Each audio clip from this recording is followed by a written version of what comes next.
This is my constraints vlog for the Unit 4 FMP. So I'm just going to be looking over all the constraints I'm going to have while carrying out this project, any contingency plan I have, and then finally I'll just talk about the risk assessment. So the first constraint I've had is time. Now, the actual thing I'm filming for my FMP runs only between July and September, which means that I had to film the main bulk of my FMP in late September 2013. This meant that I had to get, by then, a good feel for what I wanted to capture, get a rough idea and a plan, really, of the video work I want captured within my documentary that I'm creating for it. But other than that, now that by then I had already got the bulk of it, about 90% of the documentary video work was just the thing I filmed in September. So I've got a lot of time now. I need to capture 2 interviews. I captured one of them, it's about 30 seconds long. I've got one more interview left to capture. So really the film work is almost done. So I'm not held for time in there.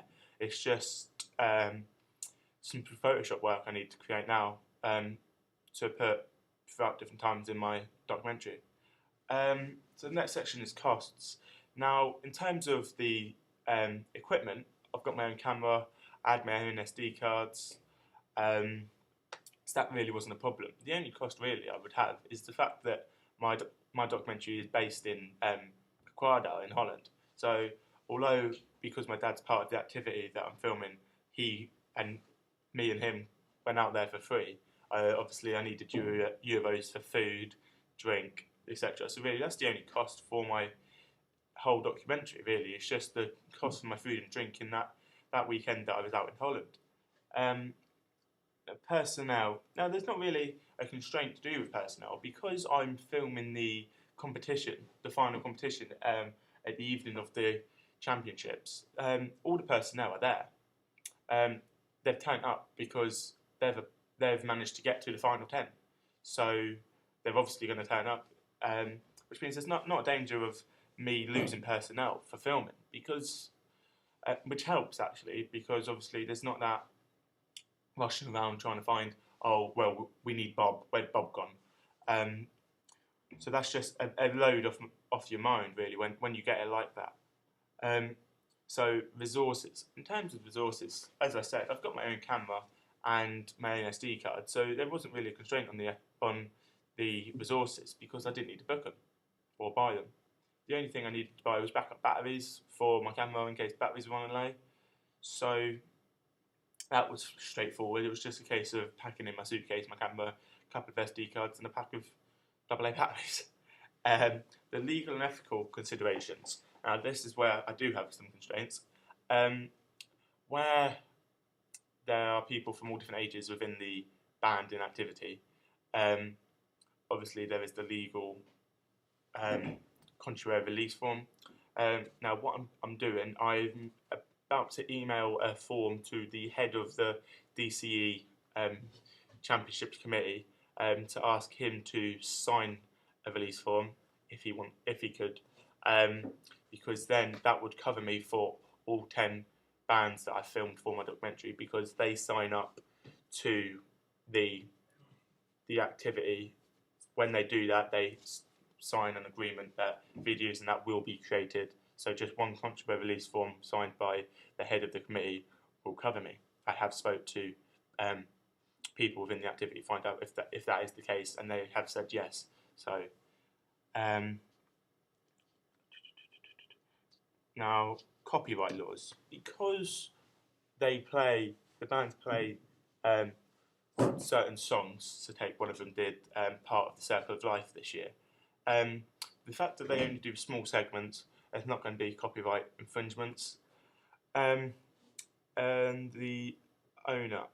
Now, I have spoken to a couple of people within the activity, and they have said that they are looking at using my documentary at the end of it to put on their actual DCE website to help promote the activity. So we agreed that when I finished it, if they wanted to, they can put it on the website, um, just as a good way to promote the activity and promote the championships, really, which I thought was fair enough. My contingency plan. I'm not quite sure what my contingency plan was. I knew that if there was a case that I wouldn't have been able to get out to Kukwada, if I couldn't book it off work, for instance, or my dad didn't end up going. So my contingency plan was I knew I definitely got time off work, and my dad was definitely going to the British Championships the weekend after, in just outside of Coventry. So I knew that if for any reason I wasn't able to get out to the DCE Championships, then I was going to use the British Championships, really, as the base for my documentary. So either way, I had a championship finals to record, and it was just a touch and go whether I could get time off work and could get out to Quada to film, in my opinion, the more prestige one, because it's the European one. And I was able to, and that has built the base of my documentary. The risk assessment. In terms of the risk assessment, there's not many risks to account for throughout my filming. The main one I've sort of highlighted is the fact that we're filming in a football stadium, and I'm sitting where the directors are in what they call the super seats, which is about 3 tiers up. They're not big tiers, but 3 tiers up. Which means that there is a risk of me working at heights. There's a chance I could maybe drop my camera, bang, that's that gone. I could slip. There is a railing in front of me, which does prevent the risk, but obviously I am quite high up in the stadium, so I did have to be careful. Luckily, it didn't rain, so it didn't become slippery up there, which majorly helped me because that could have become quite dangerous. A wet concrete floor quite high up. The other one is child performers. Obviously, as I spoke about earlier, I am going to get the contract release form, which does cover me in terms of having the risk of using child performers. But in terms of the wrong sort of people viewing the child performers, that's not the case. Because when I finish it, I'm handing it over to the DCE committee to use for advertising and promotion. So only certain people that they allow will be able to see that video. So that sort of prevents the risk of that happening.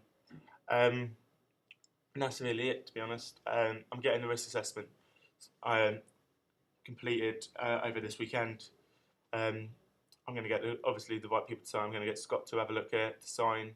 I'm going to sign it. I'm going to get one of my dad looks after some of the risk stuff for the championships, so I'm going to get him to have a look at it and maybe sign it, just to get a feel from the health and safety point onto my risk assessment. And that's really it, to be honest. Thank you.